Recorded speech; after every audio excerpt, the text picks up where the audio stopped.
What's up mga guys? Magandang araw sa inyo. It's time to reveal na mga guys. Alam niyo ba sa paghirap ko sa pagiging isang vlogger, guys, nagbunga na rin sa wakas. Kaya kayo mga first time vlogger, huwag kayong susuko basta-basta. Dahil bakit? Kagaya ko, siguro alam niyo naman ibig kong sabihin. Sa paghihirap ko, sa pagtsatsaga ko bilang isang vlogger, nakapagpundar ako mga guys ng isang, alam niya, kabuhayan. Di ko ma-explain masyado kasi talagang nagagalak ang aking puso. Ngayon, invite ko kayo para ipakita ko sa inyo yung naging bunga ng mga paghihirap ko ng isang vlogger. Yung mga ini-income ko bilang isang vlogger. Eto, makikita nyo na mga guys. Look! So, kita nyo yan?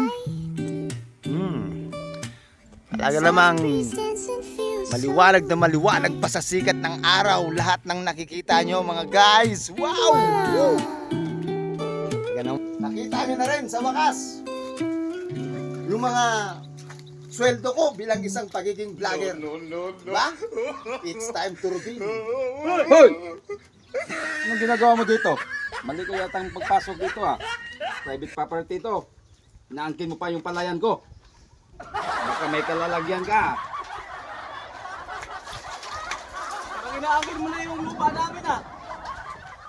Pasok-pasok ka rito, di ka nagpapaalam sa may-ari. Ano yan?